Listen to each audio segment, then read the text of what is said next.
नमस्कार दोस्तों, मैं हूं सुरजीत श्यामल। आप देख रहे हैं वर्कर वॉइस .in। दोस्तों, अचानक से आपको कल रात से खबर मिल रही होगी कि सहारा इंडिया प्रमुख सुब्रत राय का कल निधन हो गया। थोड़ा सा जान करके मुझे दुख हुआ। दुख इस बात के लिए हुआ क्योंकि करोड़ों जमाकर्ता जिनका पैसा उन्होंने फर्जीवाड़े तरीके से हड़प लिया है, अब उनका क्या होगा, और यही सवाल मेरे पास बार बार आ रहा है। हालांकि विभिन्न न्यूज़ के द्वारा उनका गुणगान किया जा रहा है, उनको एक महात्मा बताया जा रहा है, उनको देश का बहुत बड़ा मसीहा बताया जा रहा है। उनके बारे में ये कहा जा रहा है कि उन्होंने 12 लाख लोगों को रोज़गार दिया, जो कि रेलवे के बाद दूसरा स्थान है। लेकिन हम उनकी बातों पे नहीं जाएंगे क्योंकि उनके बारे में जो तथ्य हम जानते हैं शायद वो न्यूज़ वाले नहीं जानते हों, या ये भी हो सकता है न्यूज़ वाले की मजबूरी हो, उनका मालिक ने कह दिया हो और वो गुणगान कर रहे हों। ऐसी स्थिति में आप में से बहुत सारे लोग ये जानना चाहते हैं कि उनके निधन के बाद क्या उनका पैसा मिल पाएगा या नहीं मिल पाएगा, उसके बारे में बताइए। हालांकि हमारे पास कल से ही मैसेज आ रहा है और इसी के लिए अभी लाइव आकर के मैं न केवल उनके बारे में कुछ अहम जानकारी दूंगा, बल्कि ये भी बताऊंगा उसके बाद आपके पैसे का क्या होगा। तो इसीलिए इस वीडियो को पूरा देखिएगा, और जो लोग भी लाइव जुड़े, आपसे अनुरोध है वीडियो को शेयर ज़रूर कीजिए, क्योंकि वीडियो शेयर नहीं कीजिएगा तो एक एक जमाकर्ता तक ये बात नहीं पहुंच पाएगी। और कहीं ना कहीं जो मीडिया के शोर में है, जितने सारे मीडिया हैं, न्यूज़ चैनल हैं, उनके शोर में हमारा एक वीडियो दब के रह जाएगा, यानी कि आपकी बात लोगों तक नहीं जा पाएगी, और इसी के लिए शेयर करना काफ़ी ज़रूरी है। अब आपको बता दें कि सुब्रत राय के बारे में, जैसा कि न्यूज़ पोर्टल और विभिन्न न्यूज़ के बारे में के माध्यम से बताया जा रहा है, ये बताया जा रहा है कि उन्होंने एक स्कूटर से अपना रोज़गार शुरू किया था। 200 रुपया प्रतिदिन कमाने वाले से 20-20 रुपया उन्होंने घूम घूम करके जमा कराना शुरू किया, और उसके बाद ये सहारा इंडिया साम्राज्य खड़ा किया।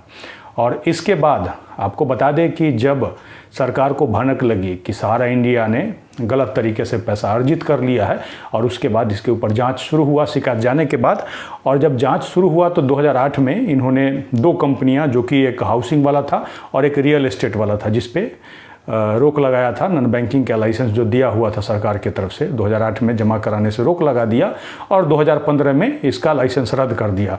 जो जानकारी आप सभी लोगों के पास होगी, लेकिन उसके बाद मैं कुछ नया तथ्य बताने जा रहा हूँ। और आपको बता दूं कि जब 2012 में माननीय सुप्रीम कोर्ट ने 24,000 करोड़ वापस करने का आदेश दिया था, जो पैसा इन्होंने वापस नहीं दिया, तो हमारे पास जो विभिन्न न्यूज़ पोर्टल के माध्यम से जो जानकारी आई है कि इनको क्या किया गया था, 4 मार्च 2014 को दिल्ली के तिहाड़ जेल में बंद कर दिया गया था। क्यों? इन्होंने आपका पैसा वापस नहीं दिया।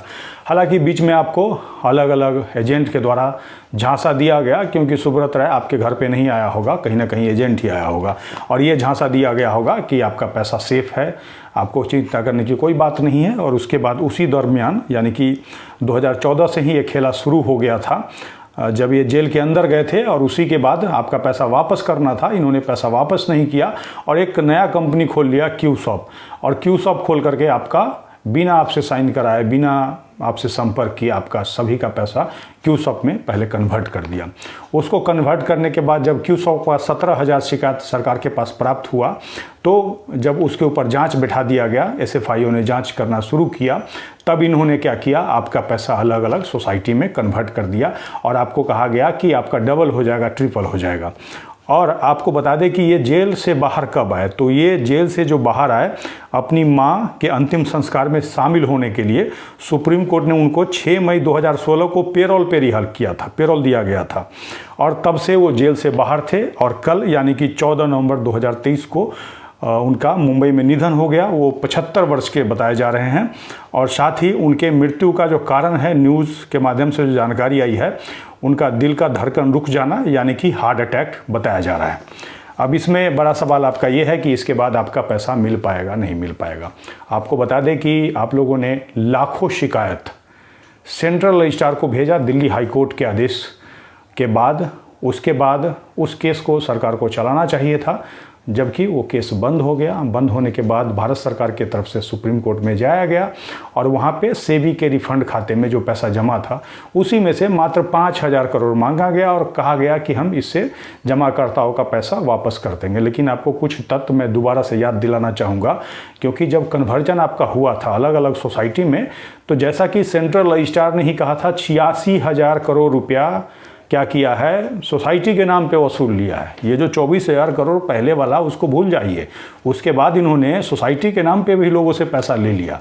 और ये जो सारी बातें कह रहा हूँ इसको सीतारमन जी ने खुद ही संसद के अंदर यानी कि पार्लियामेंट के अंदर स्वीकारा है कि इस तरह का फर्जीवाड़ा लोगों के साथ हुआ है, और ये SFIO के रिपोर्ट में उन्होंने उसी के आधार पे ये जानकारी पार्लियामेंट के अंदर दी थी। अब बात रह गई आपके पैसा वापसी का। तो माननीय सुप्रीम कोर्ट ने 5,000 करोड़ का जो आदेश पैसा वापस करने के लिए आपको दिया था, उसको अगर देखिएगा तो 18 जुलाई 2023 को अमित शाह जी ने एक पोर्टल लॉन्च किया, रिफंड पोर्टल, और उसके द्वारा पैसा वापसी की बात की गई थी, लेकिन उसका नोटिफिकेशन ही नहीं जारी किया गया। अब ये देखिए, सुप्रीम कोर्ट का आदेश आ जाता है, लेकिन अगर उसी आदेश को सही तरीके से अनुपालन नहीं होता है, पालन नहीं कराया जाता है, तो ऐसी स्थिति में आपका पैसा नहीं मिल पाएगा। सीधी सी बात है, क्योंकि यहाँ पे कहीं ना कहीं सरकार ने ही मिल करके ये बहुत बड़े घपले को अंजाम दिया है। पूछिएगा कैसे, उसको जेल से बाहर ले आए और बाहर ले आ करके और ये तमाम तरह की अलग अलग जो प्रचार शक्ति थी इनकी, न्यूज़ के माध्यम से कहिए या फिर इनके पास 12 लाख जो एजेंट थे उसको कहिए। अब ये 12 लाख की संख्या न्यूज़ वाले ही बता रहे हैं, लेकिन न्यूज़ वाले आपको ये नहीं बताएंगे कि 12 लाख जो इनके एजेंट थे उसके द्वारा 12 करोड़ लोगों का पैसा इन्होंने हड़प लिया है, पैसा वापस नहीं कर रहे हैं। और आपको बता दूं कि जब तक आप लड़ते रहेंगे तब तक आपका पैसा कोई माई का लाल है वो नहीं पचा सकता। इस बात को ध्यान रखिए, क्योंकि सरकार में जो लोग बैठे हुए हैं वो आपके वोट की वजह से बैठे हुए हैं। आपको याद होगा अभी हमने जो ये पोर्टल लॉन्च किया गया, पोर्टल लॉन्च करने के बाद भी आपका पैसा जिन लोगों ने गलती से क्लेम कर दिया, हालांकि हमने सभी को मना किया था कि जब तक नोटिफिकेशन जारी नहीं हो तब तक क्लेम नहीं कीजिए, लेकिन लोग कुछ नहीं माने और क्लेम कर दिए। क्लेम करने के बाद उनका ये बता दिया गया कि हमारे डाटाबेस में ही आपका डिटेल नहीं है। किसी से ये बता दिया गया कि आपने जो पैसा हमारे पास जमा किया है इसका इनकम का प्रूफ जमा कीजिए। अजीब हाल है। उसके बाद हमने प्रधानमंत्री जी को लानत पत्र भेजना शुरू किया। हालांकि अगर आप सर्च करेंगे तो लानत शब्द कोई गाली नहीं है, जबकि वहाँ बैठा कोई अधिकारी है उसने बहुत सारे लोगों को ये कहवा करके उनका कंप्लेंट बंद कर दिया कि अभद्र भाषा में लिखा हुआ लेटर है। जबकि हमने पूछवाया कि भैया इसमें अभद्र भाषा कौन सा है, तो दूसरा अधिकारी जिसने कॉल किया था उसने चेक करके बताया कि इसमें तो कोई अभद्र भाषा है ही नहीं।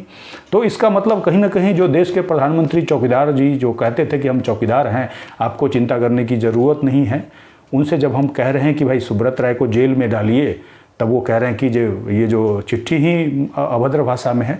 हालांकि अब जब उनकी निधन हो गई है सुब्रत राय जी की, अब यहाँ पे हम ये बताना चाह रहे हैं कि उस लेटर में जिन लोगों ने भेज दिया कोई बात नहीं, लेकिन अब जो दूसरा लेटर उसी लेटर के स्थान पे हम उसको अपडेट कर देंगे। जिन लोगों ने नहीं भेजा है उनको भी भेजना चाहिए। अब उनको जेल में डालने की बात तो हम नहीं कह सकते हैं, लेकिन ये कह सकते हैं कि उनका जितना भी प्रॉपर्टी है सरकार जब्त कर ले, क्योंकि ये लड़ाई बंद नहीं होनी चाहिए। आपका पैसा है, जब आप रुक जाइएगा तभी आपकी लड़ाई बंद होगी, इस बात को याद रखिएगा।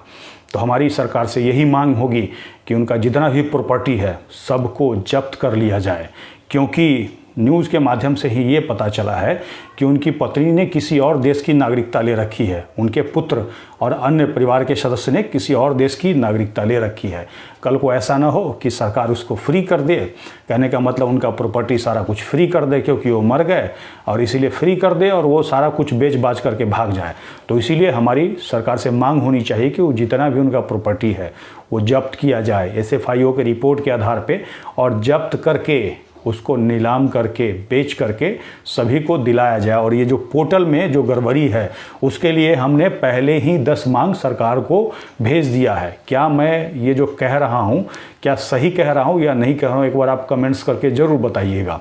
और आपको यही बताना चाहूँगा कि आपको हो सकता है बहुत सारे लोग ये गुमराह करें कि सुब्रत राय की मृत्यु के बाद कोई पैसा नहीं मिल पाएगा।